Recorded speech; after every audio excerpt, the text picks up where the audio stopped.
Good afternoon, everyone. Welcome. And we're going to get started here in just a little bit. More folks are joining, so we'll give them a minute or so to get logged in. But thanks everyone for being here, and we'll get started shortly. And you are all on mute. We'll keep it that way until we enter the Q&A portion. But yeah, just hold on, folks. And we are recording this meeting, so it will be available via YouTube link and recording after this webinar is completed. So just hold on tight and we'll get started momentarily. Thank you.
All right, we're going to go ahead and get started. Thank you, everyone, for attending our second public plug-in electric vehicle charging rate education session.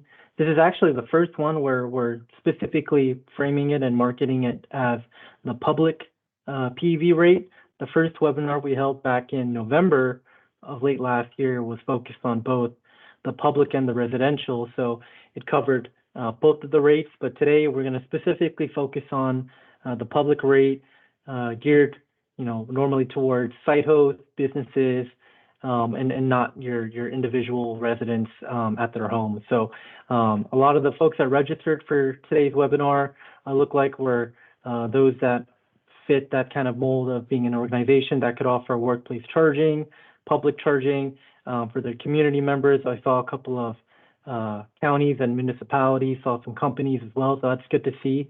And we hope that we can provide a lot of good information here today. So with that, I'll kind of get us started and do some quick introductions. So first off, here's the agenda for today's webinar. And if at all there are any questions, feel free to, I think there's a chat room, just don't feel discouraged from using the chat room if you have any questions and don't want to unmute, but we will have a dedicated Q&A portion at the end there, as you see in the last bullet point.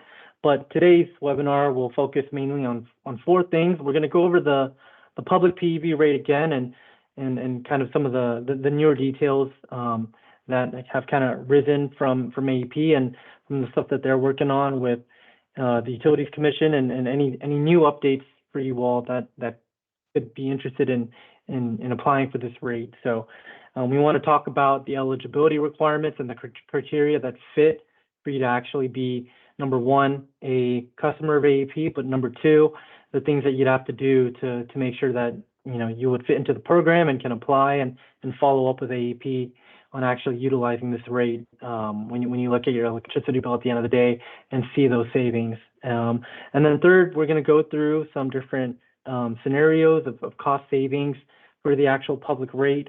We're going to have folks from AEP come and speak about the actual kind of real life examples for the public rate and some of the clients that they've been working with and kind of share those real life examples and scenarios with you all.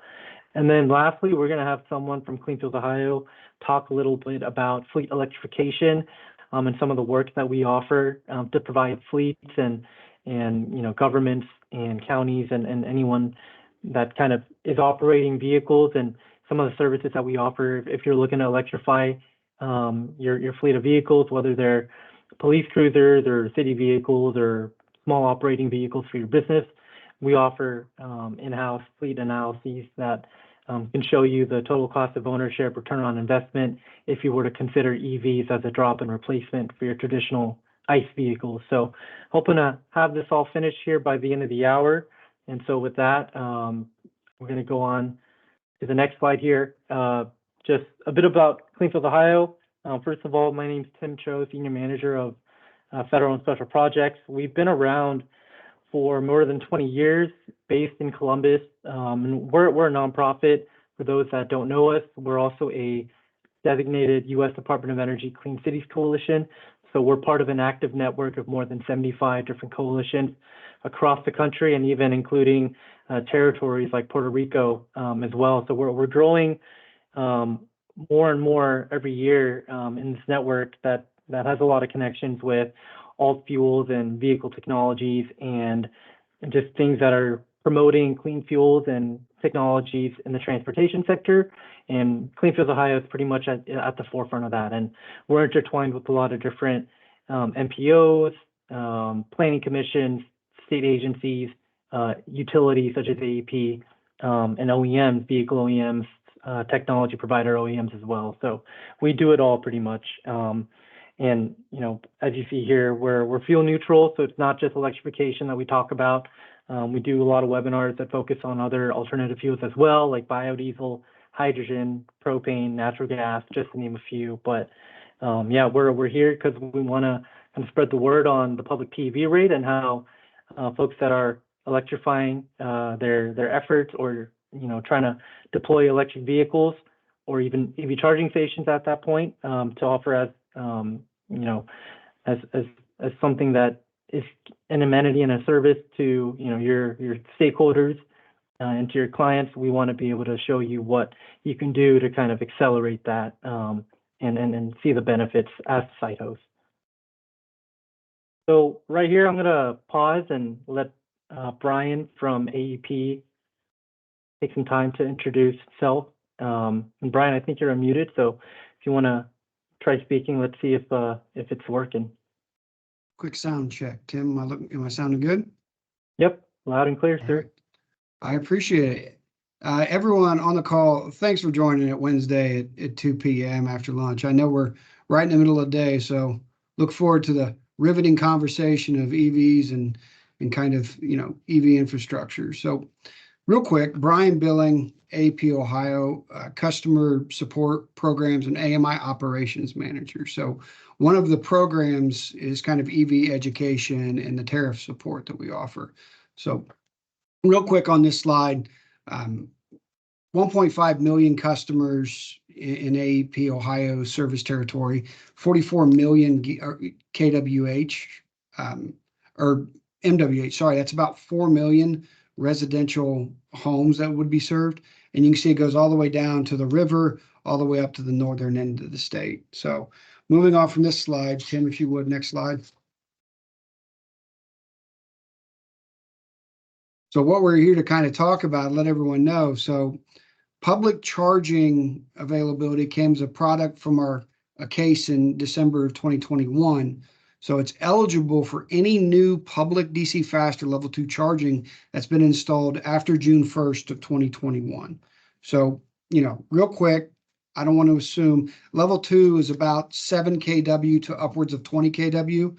And then DC fast charging is anywhere from 50 to 350 kW to upwards, I've heard of a megawatt. So there's some wide variance of charging stations you can offer to your customers, but ideally level 2 is 240 volt circuit, and DC fast charging typically kind of much higher voltage associated to that. Real quick, tariffs limited to 500 customers. It's going to show up multiple times in here, but I'll just kind of start that key learning. Tim, if you can go to the next slide. So real quick, as I go through this, if you want to ask questions in the chat, feel free, and I can try to address them either as we go out or when Tim starts, his topic, or we can address them at the end, but we can get them listed and try to get, answers for you at the end of the call. So for public charging stations, you can take advantage of the no KW and no kVAR charges, reactive hour charges. So there's a customer charge and there's energy charge associated distribution. So for the SSO rate, so the standard available rate, we have you have the options associated to November 1st to April 30th, winter hours, typically 6 to 9 a.m. And then you have the summer hours, typically from 2 to 6 p.m. Those are just the peaking hours associated to the stress and temperature of the system. So typically when it's hot or cold is when the system gets more stressed. So the pricing for the variable hours there varies based on those two times. That said, this is for SSO. There is a choice option, an open access option for you if you want to be on and get your shop for your own generation. So just to be clear, you don't have to take the peak hours just if you're on the SSO rate. So you could shop your generation and get that changed. Next slide, please, Tim. So we wanted to put this in kind of eligibility in one slide because CFO is going to post these slides accessible to the team here. So if you've installed the charging station after June 1st of 2021, if you have a separate service for DC fast or level 2 charging. So basically, if you have a parking lot you would need and you want to serve it, you would need a separate service to be able to put that on its own meter for this tariff. The chargers must be open to the general public. So same to the parking lot. If the parking lot is accessible to the public, they can plug in, you can get on this rate. It can't be behind a fence or any kind of locked gate. It has to be available to all kind of residential or C&I customers. Must have a smart meter. So the AMI meter is critical for that process as well. And then I listed the on-peak hours, except for legal holidays as well, just for edification for the team, just so you know that those hours are kind of the peaking hours when it's really cold or really warm out. Tim, can you go to next slide? So this was what Tim mentions, kind of a cost savings scenario. We basically modeled the rate for a customer with DC fast chargers. They're on the rate, they took advantage of it, and so their KW is pretty high, but their usage is a little low. So their load factor in that sense is low. If they were on the demand rate, they would be paying $6,000 in July versus the less than 2,400. So those are the kind of things you got to think of is when you have a low load factor, demand is really high for DC fast chargers, but they only charge for 20 minutes or so at a time. So there's some cost associated to the demand for that. But if you're on the PEV rate, that cost can be lower. So those are the kind of the economics for that based on just one scenario that we've shown. There are other scenarios, but the demand for DC fast chargers, it makes sense if this is accessible to the public to get on the public PEV rate. Tim, can you go to the next slide? So one of the things we learned from the first webinar is sign up for this rate wasn't exactly as easy as we had hoped. So what we did is we made an online form that you can sign up to this rate, and it sends an email to us letting you know you'd like on. You can scan the QR code right there in the slide deck to be able to see that and log into the rate and complete the sign up form. If you have more questions, you can call us at the number. More information, you can call us, access the website there for electric cars, or you can reach out to businesssolutions@aep.com. So there's 2 to 3 ways that you can sign up to get on this rate, whether it be the phone number, sign up online, or reach out to the Business Solutions Center if you have more questions. So wrapping up, this is the public rate available, but we still have fleet and other customers that may want to convert their fleet. So I asked Tim to hopefully go into the electrification analysis and fleet analysis he's going to do, because there's still capability for other customers who aren't eligible for the public rate, but still want to electrify their vehicles. Tim, I'll kind of turn it over to you real quick. Great, thanks, Brian. Yeah, so if it's going to be a time where we transition to maybe talk about fleet electrification and some of the analysis work that Clean Fuels Ohio performs and executes for a bunch of our stakeholders and members, a lot of which are public fleets.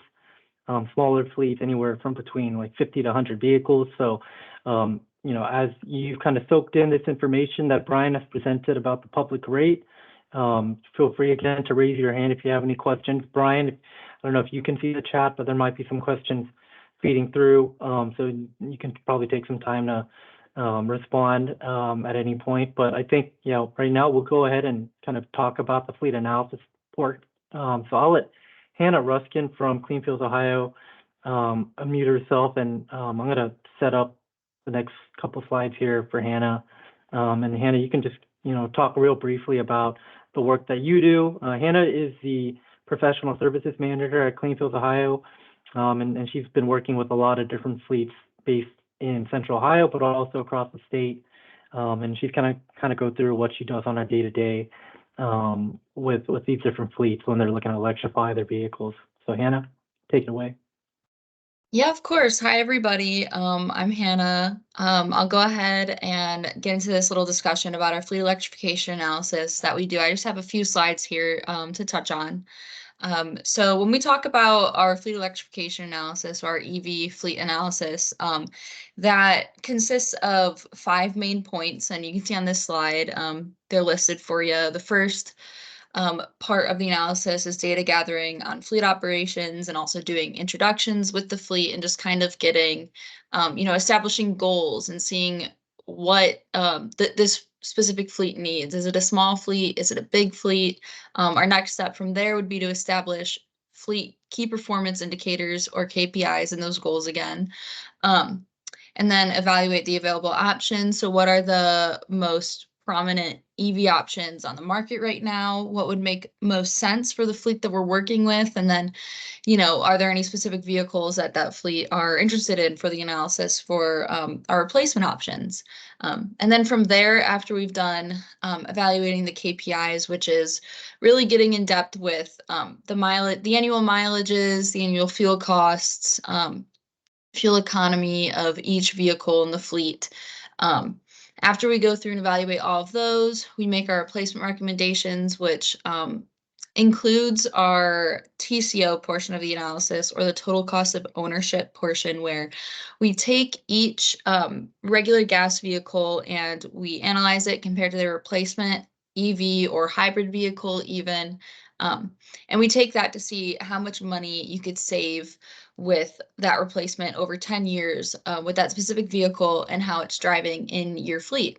And then after I'm done going through and doing the total cost of ownership and finding out how much you may save over 10 years with that vehicle, or how much you may not save, we go into our strategic plan and recommendations, which is our executive summary, where we take all of that analysis, all of that data, and we just translate that into a 10 to 20-page document where we're able to explain what our findings were, what our best replacement recommendations are, and then if there are any specific requests or information or resources that a fleet is curious in, whether that be battery information, infrastructure installation resources, or just information on charging in general, things like that, not just limited to those points, but we include those resources in there as well. And then just going on to the next slide.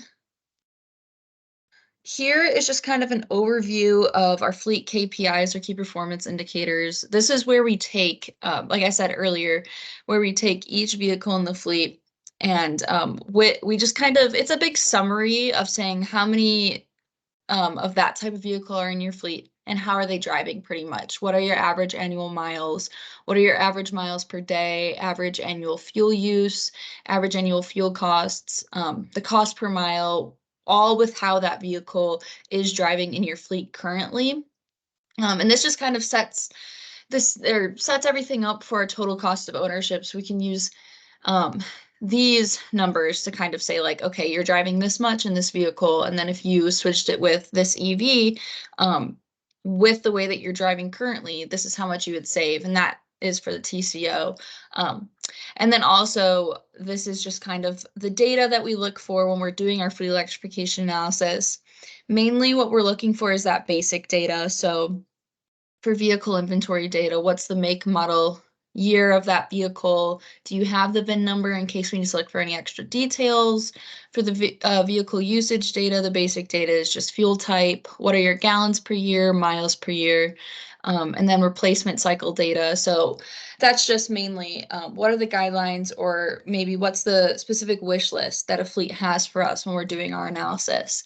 And then the ideal data here, so for purchase year and service date, things like that, purchase price, that helps us evaluate it more specifically to that fleet. Obviously, not every vehicle, not every make model of a specific vehicle is going to have the same purchase price. Maybe yours is less than what's on the market now, and we can use that to evaluate savings more specifically to your fleet. Purchase year and service date, that helps us evaluate, if one vehicle is older than the other, we may recommend that one to be a more, realistic replacement for now. What should be replaced first? It's going to be your older vehicles that show cost savings as compared to maybe a vehicle that you bought last year. That probably will show some cost savings, but it makes more sense to replace those older vehicles. Idling, fuel costs, maintenance costs, things like that. Idling, some vehicles when they're in use in a fleet and tend to idle more, like police fleet vehicles and things like that. And that we can use to kind of adjust our average miles per day. And that helps us to kind of make that total cost of ownership and savings that you see over 10 years more accurate. And then also just, is your fleet data organized department by department, or are we looking at it vehicle by vehicle? And in the end of our analysis, we do pick it apart vehicle by vehicle to say, specific vehicles in a fleet. This one is where we're going to see cost savings versus, and our KPI is where we condense it to, if you have 5 of one vehicle, we're analyzing those to get that summary of that specific vehicle in your fleet. But once we get past the total cost of ownership, that's when we do it vehicle by vehicle. And then just going on to the next slide here is an example of a replacement option that we have from the analysis. This here is a 2022 Ford Police Interceptor replaced with a 2022 Ford Mach-E. And so as you can see here, the graph on the right, it shows the total cost of ownership savings. You see savings after 1.5 years.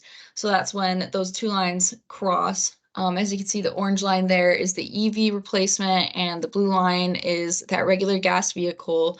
Over 10 years, you're spending more money on the Ford Interceptor with the specific way that this vehicle was driving in their fleet, with the maintenance costs, MSRP, fuel costs, everything like that, as compared to the Ford Mach-E, which is the EV, and then with the way that that vehicle is driving, you save a lot over 10 years. And this just kind of shows you how those savings go.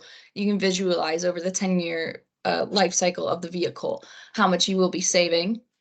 This bottom here is what I was explaining in the last slide, how we do it vehicle by vehicle. So there's multiple Ford Interceptor utilities in this example in that fleet. And so the vehicles analyzed at the bottom, that just shows like, okay, these were all the Ford Interceptor utilities. And then it shows that you'll see a savings of about $27,000 by year 10 when replacing with the Ford Mach-E. All of the specific vehicles in this fleet, the specific Ford Interceptor utilities aren't going to be driving the same miles a year. So we say that like at the end, 6 of 12 of those Ford Interceptors are showing savings. The other 6 maybe don't drive the same amount of mileages. And then also in our analysis, we do a best case scenario, which shows like if you wanted to show savings with all of your Ford Interceptor utilities, you would have to drive at least whatever amount of miles you would need to see cost savings by the end of year 10. So that's also a part of our analysis. And yeah, so this is the last slide that I had, but it was just to visualize a little bit of what our replacements look like. We do these graphs for every replacement that shows savings, so that for each vehicle in your fleet, you can visualize if you see savings, or if you don't, how many miles you would need to see savings when you see savings, and how much that would be. And yeah, I think that wraps up the slides that I had for you today regarding our fleet electrification analysis. Yeah. Great. Thanks, Hannah, so much. And yeah, for folks that are hearing this for the first time, anything about total cost of ownership savings, if you're a fleet and looking to transition your vehicles to electric, the savings are real. This isn't kind of like groundbreaking news. This has been analysis performed not just by, folks like us, but, folks that support us at the Department of Energy. There's a lot of case studies and backing kind of documentation from fleets doing this, and there's a lot of actual, fleet users of electric vehicles right here in our backyard in Columbus, the city of Columbus. They have over 200 EVs in their fleet. And just thinking about the level of EV support at the public level and the local level, municipal level. You also have state agencies like Drive Ohio under ODOT manifesting out this kind of 3 to 4 year plan through the National Electric Vehicle Implementation Plan through the Federal Highway Administration to install federal and to install corridor and community charging available for everyone, and doing so at prime locations. And for fleets that want to be able to charge their vehicles, not just at fleet depots, there's also capacity and ways to do that through publicly available fast charging, through the NEVI program, through Ohio EPA funding, and through other different agencies that offer these grants. And so we support a lot of these fleets with the analysis, and then if they're interested in kind of taking the next step, procuring an actual EV, we kind of go through like a capital procurement plan and see what they have in store to kind of take on a lot of the costs, but also ways that we can offset those costs through grants and writing an application together. So with that, I'll kind of pause there and kind of bring it back circle to the discussion about the PEV rate. Brian, I saw that there was a question you addressed in the chat asking how many signups we currently have with the public rate, and you said just under 30, and the limit is 500. So there's still a lot of space, and I think part of what St. Fuels Ohio and AEP wants to do is, we can only do so much with promoting this at our kind of social media and outreach and engagement platforms. But, if you're sitting here today and you sat in our first webinar back in November, or if you're going to be on our third webinar next month about the residential PEV rate, because maybe you're an EV owner, and if you're sitting here today, representing an MPO or a charging vendor supplier company, and if you're here representing, a municipality who actually operates these EV charging stations, you sit here and you think, maybe this could be for you. So really encourage everyone to take a look at the QR code and scan it and to just kind of soak in a lot of this information about the rate, because there could be some potential here if you're someone like a ChargePoint. Jimmy, I saw you make the comment there about how many signups we have. Maybe if you're engaging with all your different ChargePoint users and folks in Central Ohio or where else that is a customer of AEP, that could help boost the program up and bring on more signups and folks saving. So just food for thought if you're here representing those kind of constituents and those users of EV charging stations. So encourage you all to take a look at this. I think something that could be helpful is if we follow up and share a lot of this collateral with you, so that if you want to kind of, let's say, showcase this on your social media platforms or in your newsletter, there's like a little blurb where you can include this, and you never know who'd be willing to sign up. So we're happy to send this out in a follow-up email with all the materials as well as with the recording. So Brian, don't know if there's anything else that you wanted to clarify on that point. Let me first field Matt's question. Matt, you can be on SSO, standard service offer, or open access. So you can be with a CREST provider, CREST supplier on this rate. So either way, if you shop your generation or take generation from the standard service offer, you can be on either or. The only other thing, and if any other questions has Chad, I can feel free to address them. I thanks Tim for doing on the fleets. I know we are hitting the crest or the public rate, but I want to make sure it's accessible to all customers. If you can't get on this rate, you can still have the analysis done. So wrapping up, if you have any questions, the last two slides are going to be kind of your information. Feel free to reach out, call the number. You want more information on the electric cars, your EVs. There's also the Business Solution Center and the QR code to sign up. All the eligibility up above should be listed in that one slide, as well as the calculator that we use to calculate that example is available publicly online. So anyone can do that kind of calculation to let customers know of the savings. It's a monthly calculator. It's updated each month. So the rate may vary a little bit from bill to bill because rates change typically throughout the year, depending on things associated. But that'll be available for any customer to access to calculate it if they want kind of to do a, stick in the ground calculation to know where they're at. Does anyone, if there are any other questions, feel free to reach out. Tim, I'll turn it back over to you. Great. So yeah, no need to kind of prolong this. We've gone pretty much through all the slides that we've kind of prepped for this call. So if folks are interested about kind of doing a fleet electrification analysis or just want to learn more about EVs, and this is kind of like maybe your first time seeing like a real life example of cost savings, you can reach out to myself, you can reach out to Hannah. And if you don't have Hannah's email or contact information, you can always reach out to me and I can facilitate an introduction. But just to kind of wrap this up, just get folks a bit more aware of what's going to happen next. We do have our third educational session webinar that'll be focused on the residential PEV charging rate.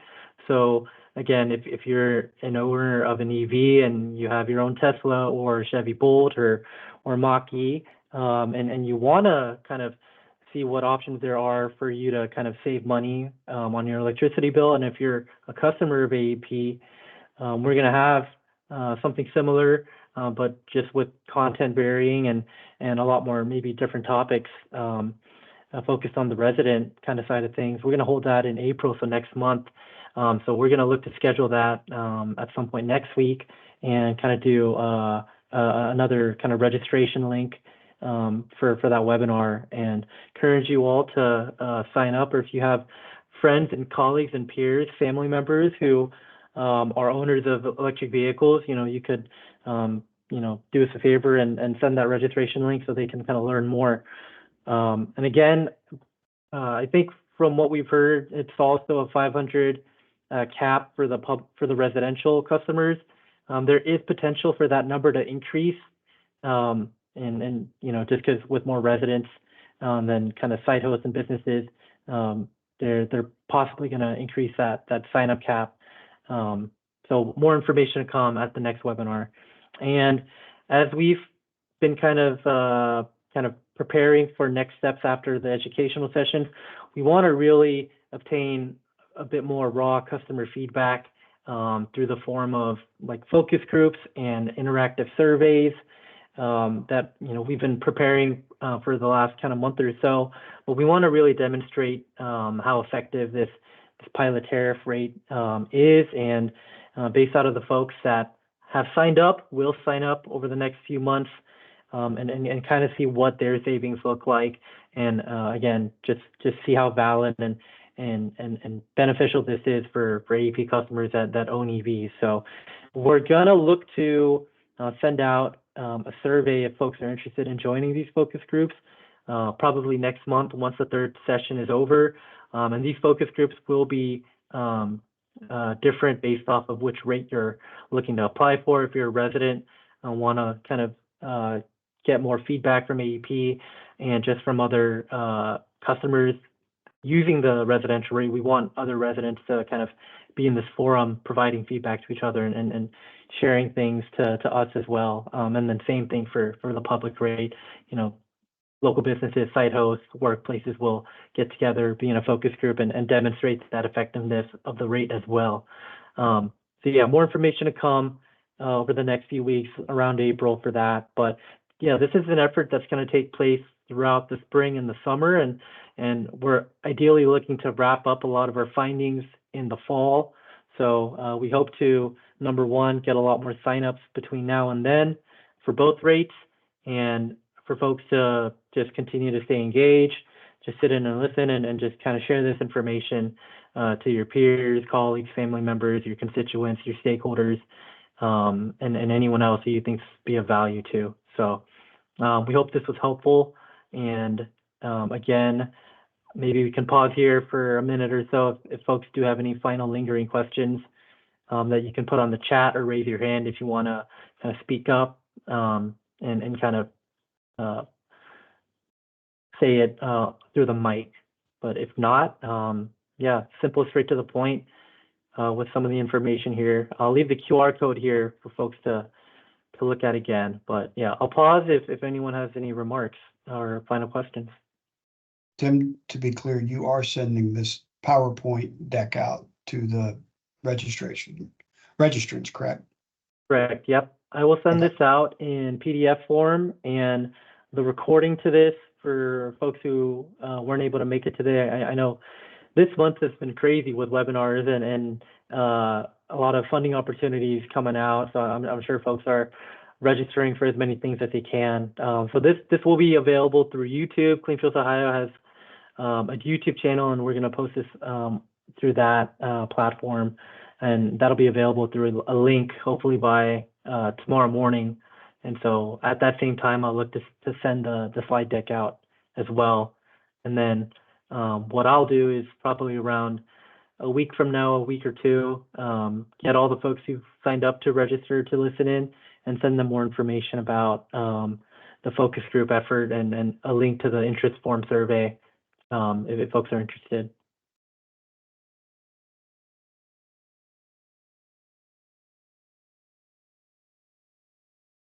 All right, so yeah, we thank you all again for your time. Don't have to extend this out to the full hour, but if you do have any questions, don't hesitate to reach out to myself if you want to kind of talk through this kind of a bit more intimately, and if you have like an actual, client or a user of charging stations, or if you're one yourself, kind of want to talk through this, I'm happy to kind of facilitate like a brief conversation. But if you want to directly reach out to AEP, the email's right there, the phone number is as well, and we'll make that available in a PDF slide deck as we follow up over the next day or so.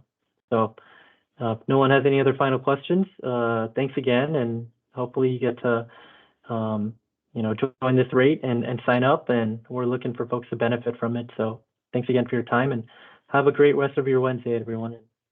Looking to connect soon. Thanks, everyone. Appreciate it, Tim. All right. Thanks, everyone. Have a good one.